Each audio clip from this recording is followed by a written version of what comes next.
إن الحمد لله نحمده ونستعينه ونستغفره ونعوذ بالله من شرور وسيئات أعمالنا من يهده الله فلا مضل له ومن يضلل فلا هادي له أشهد أن لا إله إلا الله وحده لا شريك له وأشهد أن محمدا عبده ورسوله صلى الله عليه وعلى آله وأصحابه ومن اهتدى بهداه إلى يوم الدين وسلم تسليما كثيرا أما بعد اللهم انفعنا بما علمتنا وعلمنا ما ينفعنا وزدنا علما. Ananda, rekan-rekan majelis guru rahimani wa rahimakumullah, bersyukur kita kepada Allah Jalla Jalaluhu yang masih memberikan kesempatan untuk hidup kepada kita semua.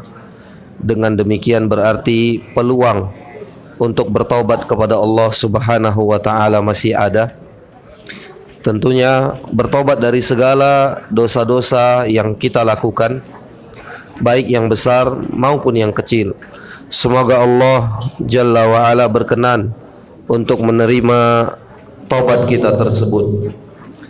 Salawat dan salam senantiasa kita tujukan kepada Rasul kita yang tercinta dan Nabi kita yang mulia Muhammad bin Abdullah alaihi afdalus salati wa atammut taslim.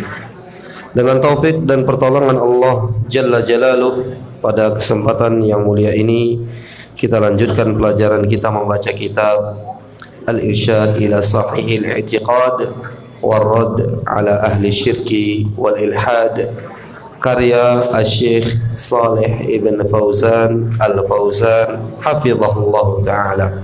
Semoga Allah tabaraka wa ta'ala senantiasa memandu dan membimbing kita agar kita mendapatkan akidah yang sahihah berlandaskan dari kitabullah dan sunnah Nabi alaihissalatu wassalam. Allahumma amin.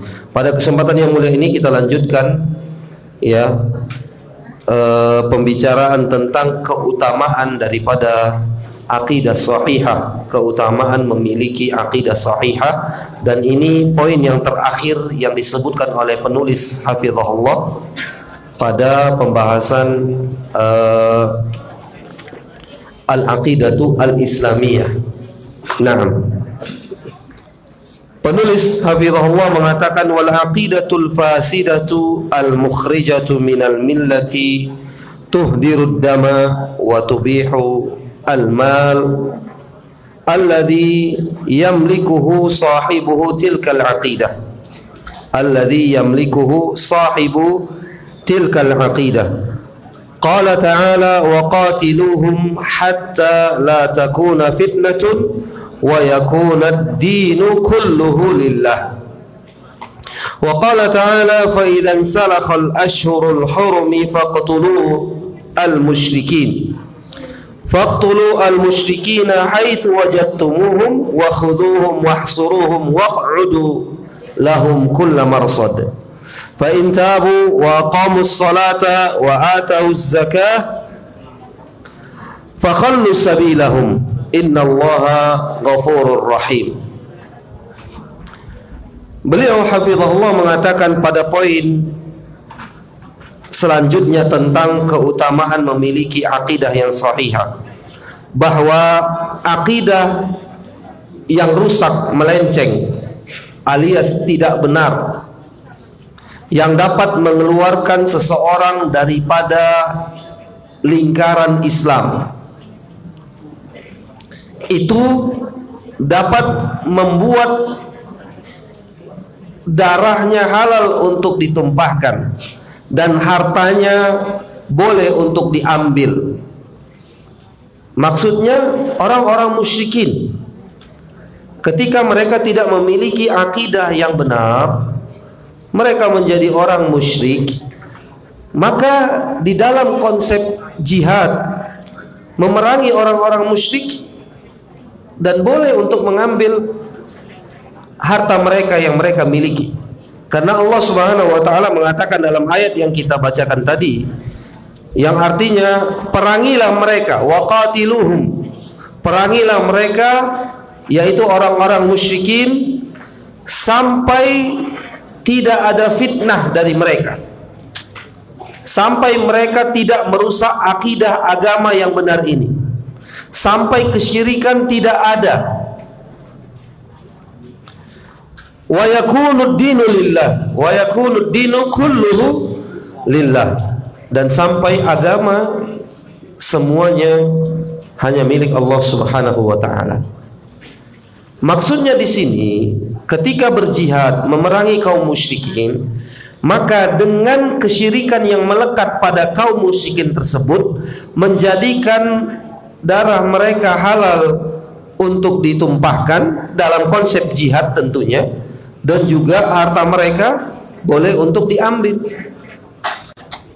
Kemudian dalam ayat At-Taubah atau dalam surah At-Taubah ayat kelima tadi, Allah Jalla Jalaluhu juga mengatakan yang artinya apabila telah selesai, telah berlalu bulan-bulan haram, maka perangilah orang-orang musyrik di mana kalian mendapatkan mereka, ya, dan kepunglah mereka serta tawanlah mereka. Jika mereka bertaubat, fa in tabu, jika mereka bertaubat, wa aqamus shalah, dan mereka mendirikan salat, menunaikan zakat, fa khallu sabilahum, maka jangan diperangi, ya, biarkan mereka. Karena dengan mereka tersebut bertaubat, maksudnya mereka masuk Islam, berakidah dengan akidah yang benar, kemudian mereka mendirikan salat, menunaikan zakat, yang mana salat dan zakat ini merupakan daripada rukun Islam. Salat adalah ibadah badan yang paling besar. Salat sebagai penentu antara seorang yang mukmin dan tidak. Karena Rasul SAW mengatakan, wa man tarakaha faqad kafar. Siapa saja yang meninggalkan salat, sungguh dia telah kafir. Dan Rasul SAW juga bersabda, perbedaan antara seorang lelaki dengan syirik ada pada pelaksanaan salat. Jangan main-main. Salat 5 waktu sehari semalam ini, ya, selain dari rukun Islam, bahkan rukun Islam yang kedua setelah 2 kalimat syahadat, selain rukun Islam, salat menjadi pemisah antara seseorang dengan kekufuran. Jangan main-main ini masalah salat. Satu ibadah yang Allah fardukan dari atas langit atau di atas langit sana, diangkat Nabi SAW dalam kasus Mi'raj untuk menerima syariat salat dari Allah Jalla Jalaluhu. Ini menunjukkan bahwa salat ini penting. Justru ketika seseorang membawakan kisah Mi'raj Nabi SAW, yang paling dikupas harusnya adalah masalah salat. Awal pensyariatannya, ya, apa ganjarannya, bagaimana konsekuensinya kalau ditinggalkan, ini seharusnya dibahas.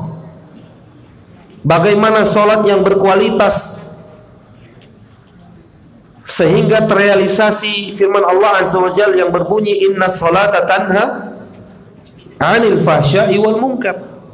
Sesungguhnya salat itu dapat mencegah perbuatan buruk dan mungkar, perbuatan keji dan mungkar. Dapat mencegah seseorang dari perbuatan keji dan mungkar.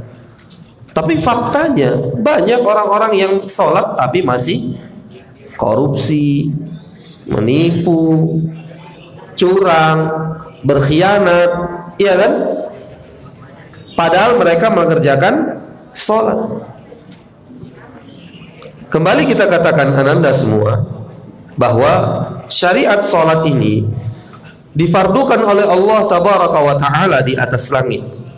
Ketika Nabi SAW diangkat pada peristiwa apa?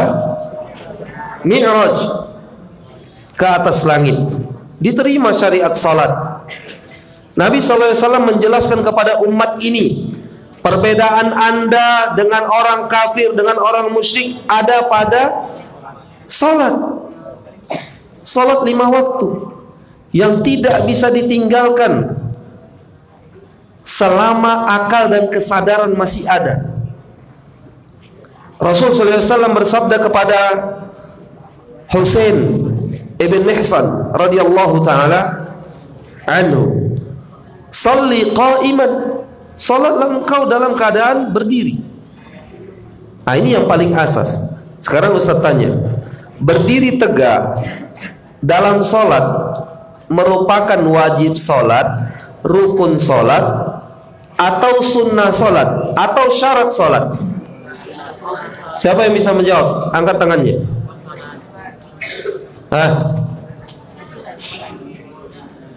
Angkat tangan yang bisa menjawab. Tapi jawabannya harus benar.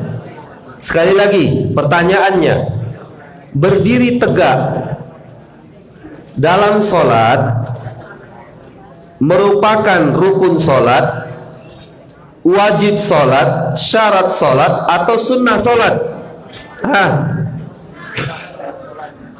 Angkat tangan, jangan,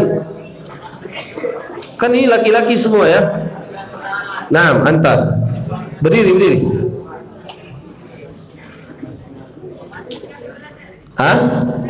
Sunnah salat. Berarti kalau antum mau sholat maghrib boleh duduk walaupun mampu. Gimana? Oh, yang mampu saja. Jadi berdiri tegak dalam sholat adalah sunnah sholat. Khata. Nah, antum berdiri.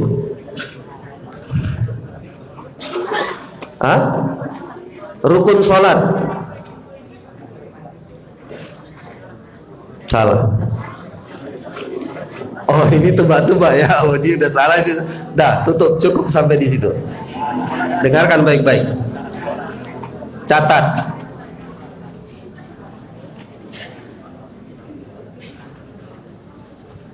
Syarat dalam sebuah pelaksanaan ibadah, kalau tidak salah sudah pernah Ustaz terangkan di sini ya. Masa iya? Yakin? Syarat dalam sebuah pelaksanaan ibadah selalu dia berada di luar. Selalu berada di luar pelaksanaan, di luar daripada ritual ibadah itu. Berdasarkan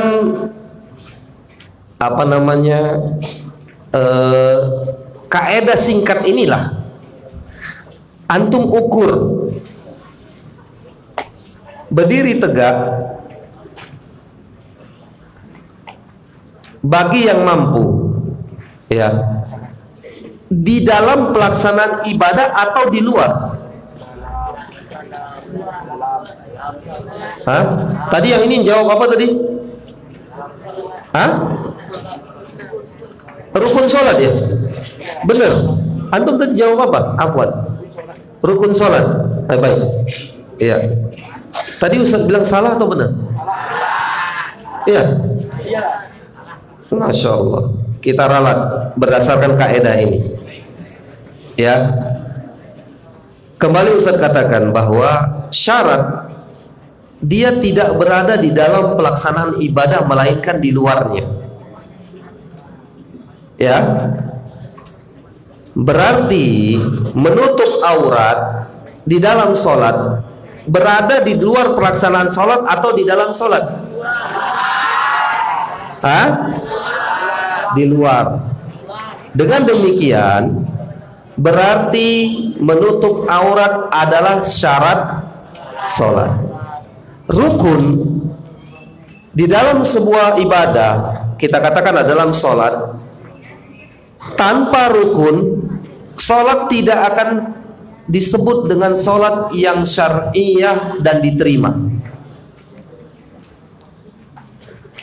Dan rukun dalam sebuah ibadah, dia harus ada di dalam ibadah tersebut dari mulai ibadah itu dilaksanakan sampai akhir. Mari kita timbang. Berdiri tegak, ya, berdiri tegak di dalam sholat ada tidak selalu dalam sholat? Hah? Ada enggak? Ada. Ketika pertama kali kita ingin melakukan sholat, maka kita harus berdiri tegak, tentunya bagi yang mampu. Dengan demikian, berdiri tegak ini berarti ada di dalam ibadah sholat itu, bahkan dari awal sampai akhir pelaksanaan sholat. Sehingga dengan demikian, berdasarkan kaidah singkat ini, berdiri tegak dalam sholat merupakan rukun sholat. Sampai di sini paham? Ustadz tadi mendengar beliau mengatakan tadi syarat, ternyata jawabannya benar ya, rukunnya. Antum tadi tebak-tebak atau gimana? Enggak ya? Rukun sholat ada berapa? Hah? Ada berapa? Hah? Yang pede jawabnya, yang pede. Ada berapa? Antum berdiri. Berdiri, siapa namanya ini? Naam. Qum. Yalla qum. Nah, ada berapa rukun sholat yang antum ketahui? Ada 13. Hah? Yang antum ketahui ada 13. Ya bisa jadi maksimal 14. Wallahu ta'ala alam. Ta'al ya habibi.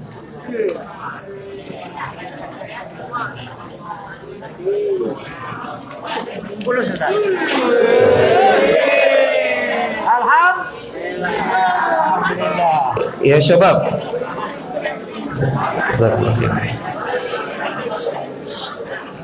dengar ya syabab, ya,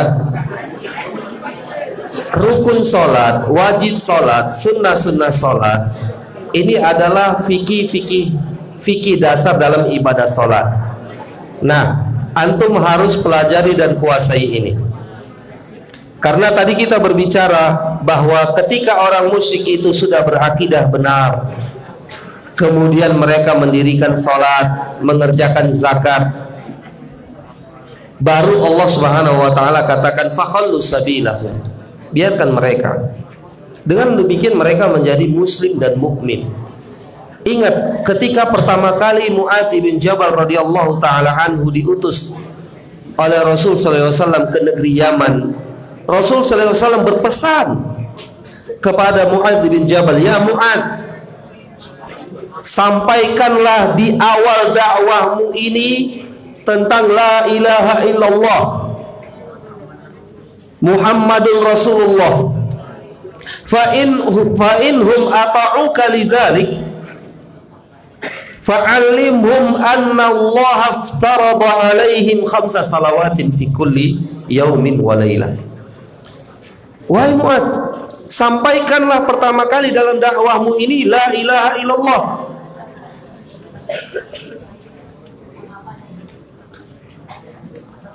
Kemudian setelah mereka patuh kepadamu, mereka melaksanakan la ilaha illallah ini dan konsekuensinya, mengucapkan la ilaha illallah dan mengamalkan konsekuensinya, maka ajarkan kepada mereka bahwa sesungguhnya Allah Subhanahu wa ta'ala, ya,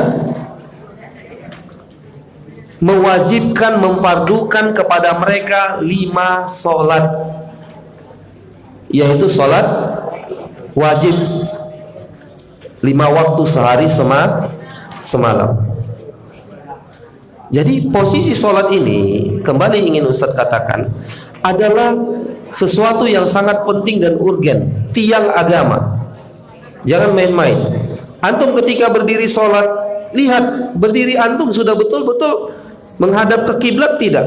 Bagaimana berdirinya? Jangan berdiri ala kadarnya. Coba perhatikan baik-baik, jangan ada yang ribut. Ini penting. Ini penting sekali. Dan sering Ustadz katakan kepada santri-santri, siswa-siswa dan siswi juga. Apa antum tidak malu ketika dilatih untuk baris berbaris, ya, kira-kira berapa minggu atau berapa bulan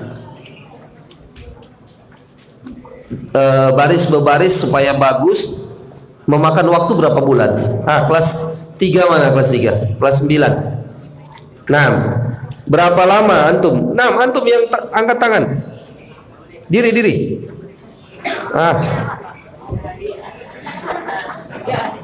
Berapa lama untuk supaya bagus baris berbaris? Berapa lama yang antum alami?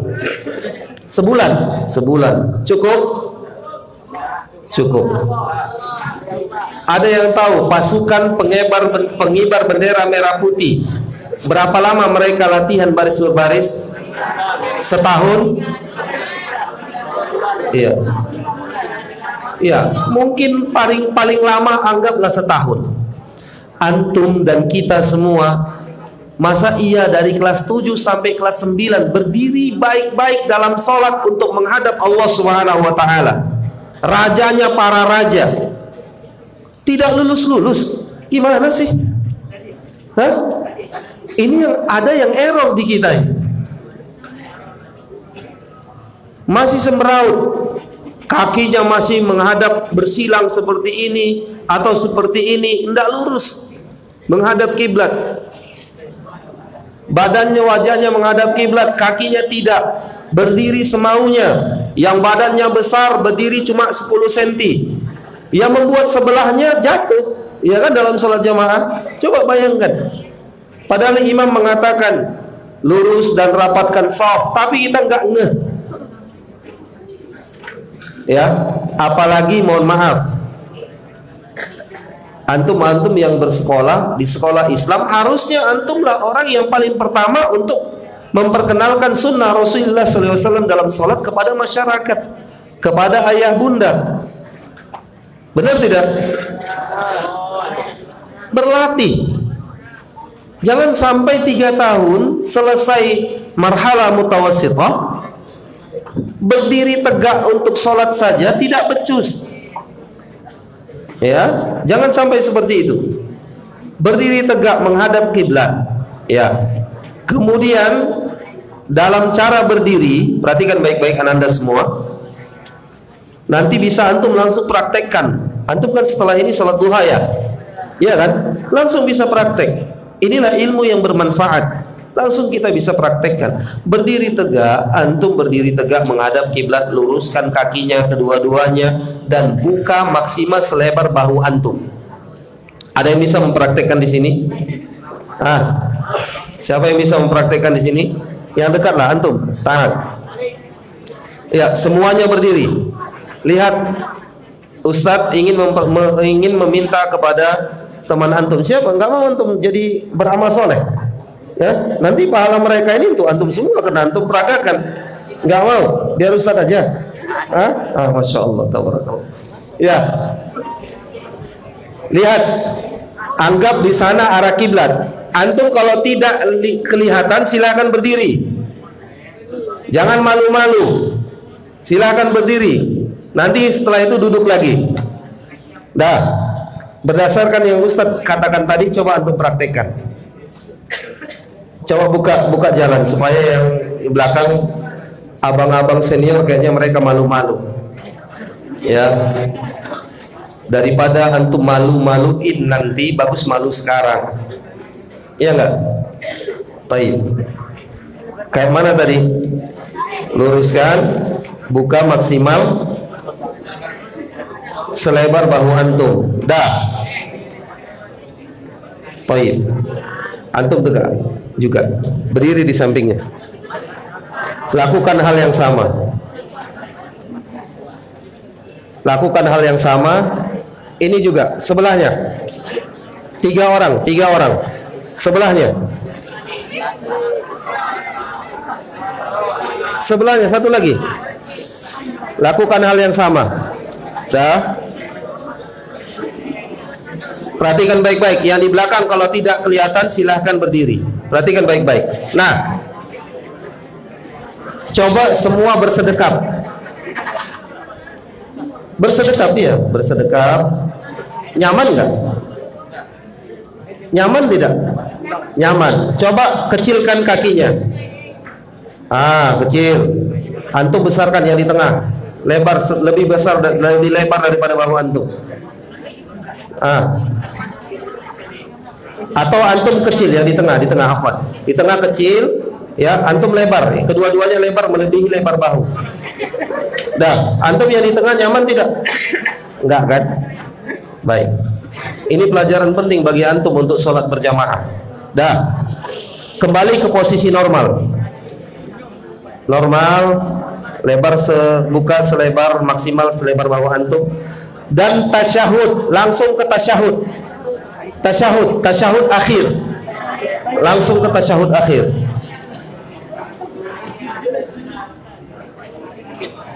Nyaman tidak? Nyaman tidak? Ini gak ada yang menjawab.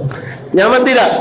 Nyaman. Kalau bayangkan kalau posisi antum tadi yang di tengah terjepit tasyahud akhir, dia bisa gantung dan pegel, ya. Ini penting untuk diperagakan. Jelas sampai di sini? Baik. Silakan kembali ke tempat. Iya. Pagi ini gayanya kita sedikit praktek. Ya. Karena kalau kita sudah berakidah sahihah, maka hal pertama kali yang harus kita perbaiki adalah sholat kita. Adalah sholat. Para penuntut ilmu harusnya menjadi orang yang pertama kali untuk menjelaskan bagaimana cara dan tata cara sholat Nabi Sallallahu Alaihi Wasallam. Dan sedikit Ustadz berpesan, ya, jangan antum habiskan seumur hidup antum untuk hanya sekedar mempelajari tata cara sholat Nabi Sallallahu Alaihi Wasallam secara gerakan dan bacaan, tetapi pelajari juga bagaimana Nabi Sallallahu Alaihi Wasallam khusyuk di dalam sholatnya. Karena ulama mengatakan khusyuk dalam sholat itu posisinya adalah sebagai ruh di dalam jasad. Banyak tuh sholatnya udah Masya Allah, ya, sampai-sampai gerakannya itu sangat simetris sekali, sangat luar biasa, tetapi dia tidak khusyuk. Sama saja, kualitas sholatnya tidak sempurna.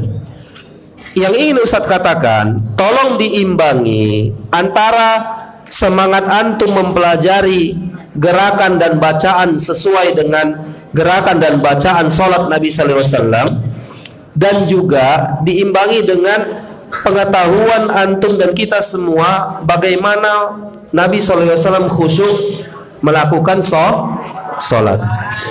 Sampai di sini jelas ya syabab? Baik, kita lanjut.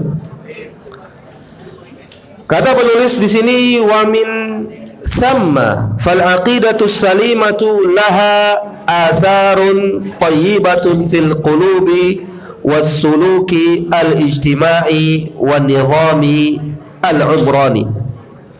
Ya, dengan demikian maka pada akidah yang benar terdapat pengaruh-pengaruh baik di dalam hati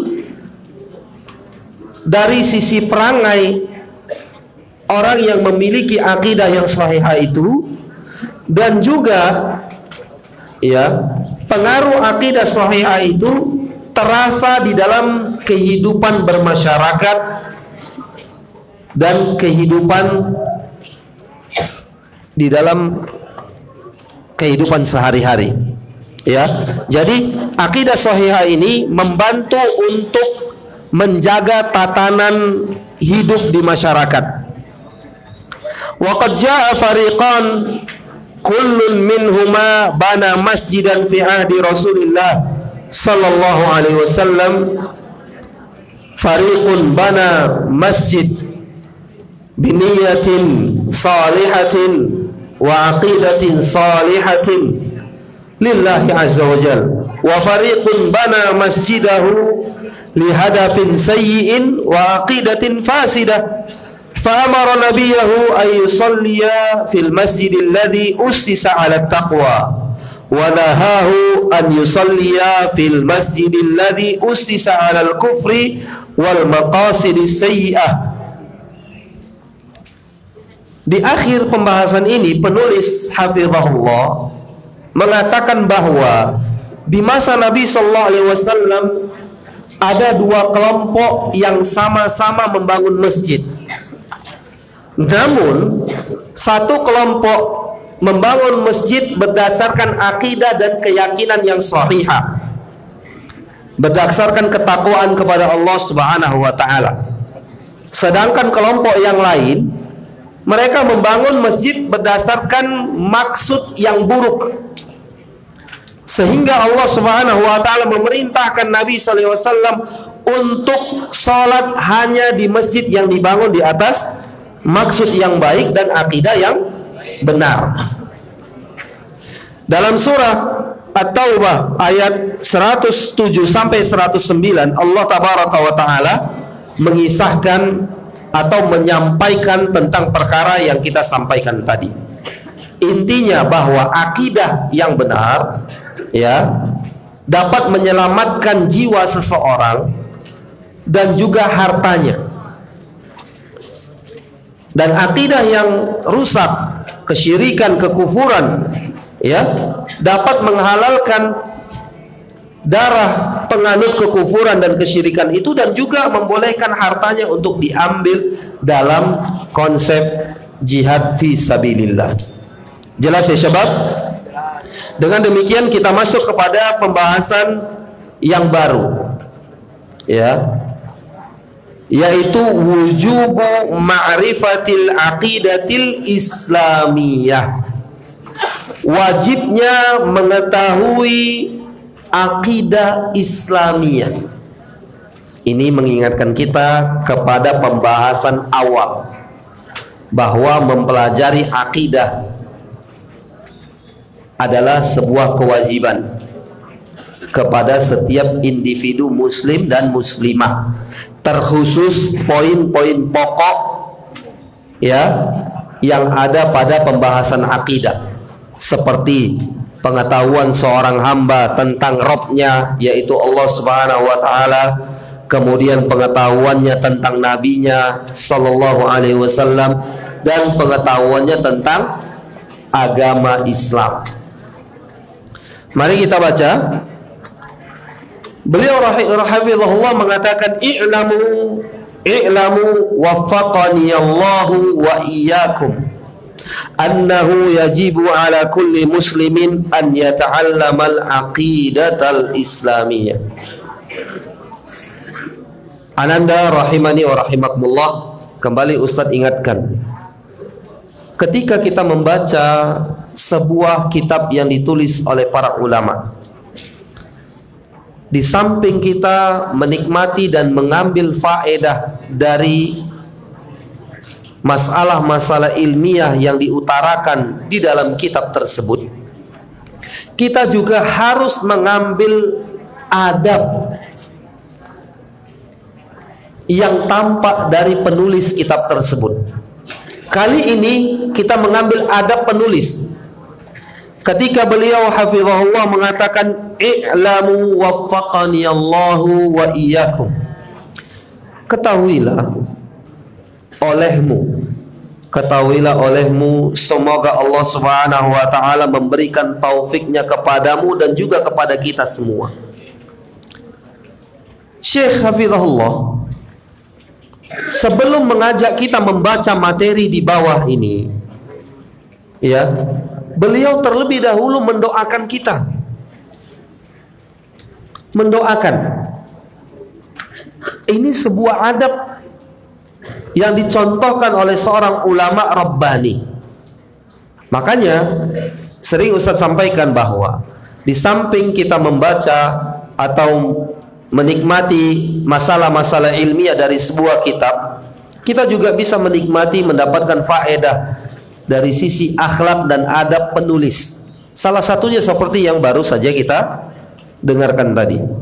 Beliau hafizahullah mendoakan kita yang membaca kitabnya agar kita diberikan taufik oleh Allah Subhanahu wa taala, dibukakan hati kita, dibukakan pikiran kita untuk menerima ilmu yang paling bermanfaat, yaitu ilmu akidah.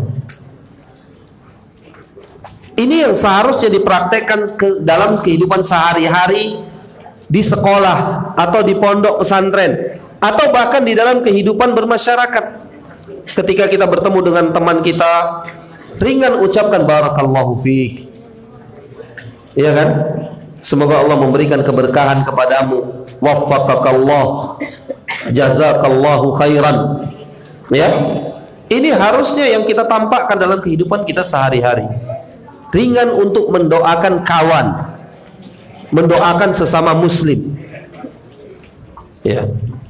Dan efek daripada doa itu, Allah tabaraka wa ta'ala akan memberikan kebaikan yang serupa kepada kita yang mendoakan saudara kita dengan kebaikan pula. Kemudian kita lanjut. Annahu yajibu ala kulli muslimin an yata'allama al-aqidatal islamiyah liya'rifa ma'naha wa ma taqumu alaihi thumma ya'rifu ma yudadduha wa yubtiluha aw yunqisuha minasyirkil akbari awil asghari. Qala Allah Ta'ala fa'lam annahu la ilaha illallah wastaghfir li dzambik. Kita berhenti pada alinea ini. Dengarkan baik-baik. Beliau hafizahullah mengatakan bahwa sesungguhnya wajib. Siapa yang bisa mendatangkan definisi wajib? Angkat tangan. Antum sering mengatakan ini wajib, ini sunnah. Sebelah sini dulu. Ada yang tahu definisi wajib? Sebelah sini. Angkat tangan. Definisi wajib. Sebelah sini. Apa yang antum ketahui? Asbun aja. Antum nggak dihukum kok. Tapi jangan bercanda ya. Nah, anta. Apa? Dikerjakan berpahala, kalau tidak dikerjakan berdosa.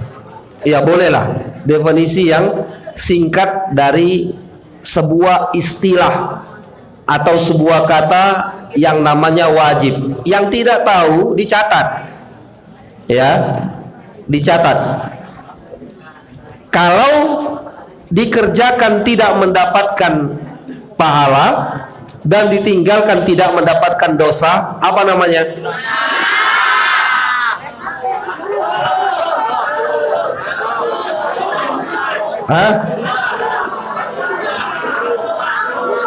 Ya, tenang. Terjadi ikhtilaf, perselisihan pendapat. Ya. Sekali lagi, kalau antum tidak tahu maka ini jadi PR. Dengarkan baik-baik. Ya, dengarkan baik-baik. Disebutkan bahwa fahmus su'ali nisful ijabah. Paham soal separuh daripada jawaban. Paham soal bagian atau separuh bagian daripada jawaban. Ini bisa antum pakai nanti ketika ujian atau menjawab pertanyaan. Pahami dulu soalnya. Jangan asbun, ya. Ustaz katakan, kalau dikerjakan tidak mendapatkan pahala dan ditinggalkan tidak mendapatkan dosa. Itu definisi dari apa? Nah, barakallahu fikum. Ya. Jadi PR antum tadi sudah disebutkan ada wajib, ada mubah, ada 3 lagi. Ini namanya hukum taklifi. Ada yang namanya sunnah atau mandub, ya. Ada yang namanya makruh, ada yang namanya haram. Ini 3 PR. Antum cari apa definisi daripada ketiga istilah tadi. Kalau yang 2 tadi telah disebutkan, maka dicatat, ya, supaya antum bertambah ilmunya. Ada 5 istilah yang telah kita paparkan tadi, 2 diantaranya telah terjawab dan 3 menjadi PR. Jelas? Baik, naktafi bihadzal qadar. Subhanakallahumma bihamdik, asyhadu an la ilaha illa anta, astaghfiruka wa atubu ilaik. Wallahu ta'ala alam. Wa sallallahu wa sallama wa baraka wa an'am ala nabiyyina Muhammadin wa ala alihi wa sahbihi ajma'in. Wa akhiru da'wana anil hamdulillahi rabbil alamin. Wassalamu alaikum warahmatullahi wabarakatuh.